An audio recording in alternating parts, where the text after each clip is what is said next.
Hey, this is Barrett from Portakeeper, and you've seen me using this Bezzera Magica espresso machine in a couple of my latest Turin videos. And I actually write up some reviews on this for Espresso Outlet, so make sure to head over to Espresso Outlet and check out the blog for the full review on this machine. Let's do a quick overview of it though. So you have two pressure gauges, one for the boiler, one for brew pressure. It's an E61 group head. It is a heat exchanger machine, so you have one boiler with a heat exchanger in it for your steam.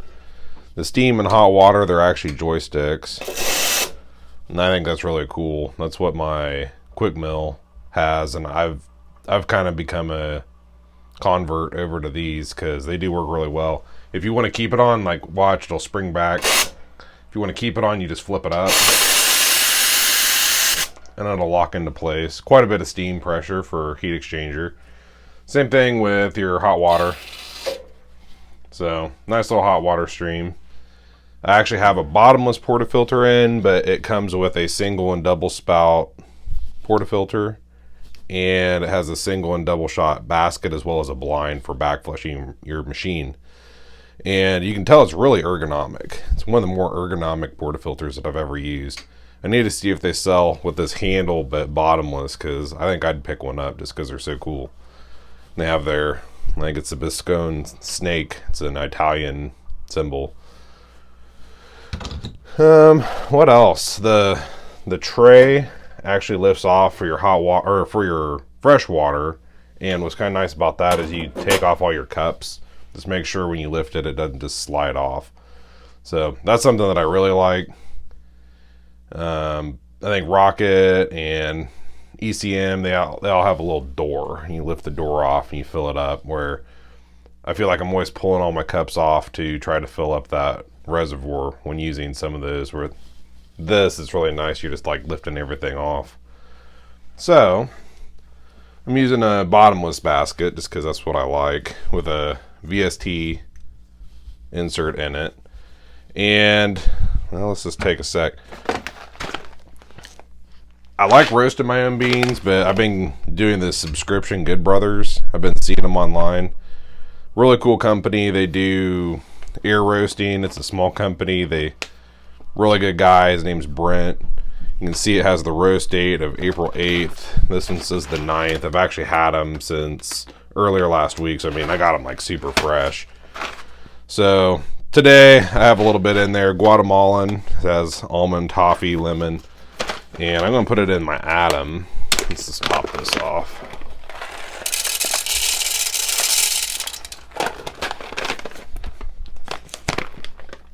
And first shot of the day, I like to give it a little bump on 0.3 seconds. Just dump it.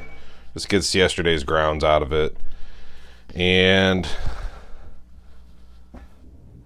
got my Kaya here. Let's see.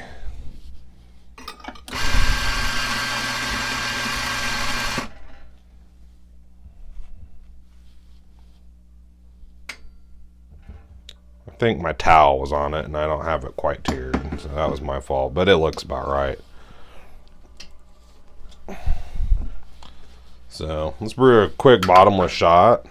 Well, what I like to do, I'm used to my quick mill that's not heat exchange. What I like to do before a shot is actually purge the group head. And that, there's some just residual heat that builds up, and that kind of gives it a cooling flush. I probably didn't do it long enough, but that's fine. And let's brew a quick shot.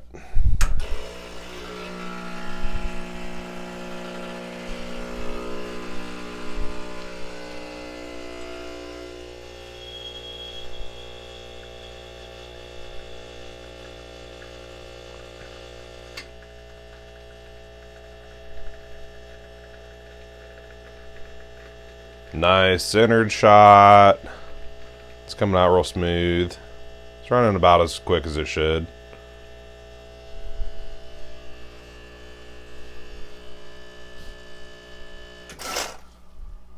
So with the E61 group head, what it does is it has pressure on the puck to brew. Then when you push it back down, there's actually a piston in here that slides down. You can see some of the water shoot out the back totally normal. It relieves all the pressure on top of the puck so that when you take this out, like right now it'd be, if you didn't have that, it'd start pressing all these grounds out and you could potentially have a mess. So those of you that aren't familiar with the E61, that's kind of what that's doing. And this is pretty hot still. Smells amazing. Definitely smell all those notes, the almond, the toffee, the lemon. It smells like someone put some almonds in the oven and roasted them for like a salad or something, but it also has that nice lemon smell too.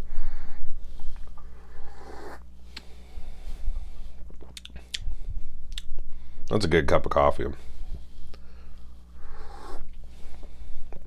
So, one more thing about this machine. This is a pressure stat model. So it has a pressure stat to turn on and off the boiler. And what's kind of cool about this, and kind of weird to me, I think, too, is they sell the exact same machine with a PID controller. And what a PID controller does is it's like a thermostat for your machine. So you'll actually have a little screen, I think right there, could be on the other side, I don't remember. And you're able to control your boiler temperature much easier. With this, what you do is you'd lift that off. There's a little protective piece of metal on top, and you'd use a screwdriver to adjust your boiler temperature. With the PID, you're just going to use a display. Now, you're really not going to be adjusting it all the time. And people argue that with a heat exchanger machine that the PID doesn't do a whole lot, but still, I kind of like it personally, and this is priced at about $2,000. You can get it with the pressure stat or with the PID for $2,000, at least right now. So I was surprised they're the same price. That's what I found weird. I'd probably opt for the PID, but this thing is solid. I've been really enjoying it. I've been using it in a couple of my videos and quite a few of my reviews. So if you want to read the full in-depth review, I'm going to put a link at the bottom of this video. Let me know if you have any more questions about it.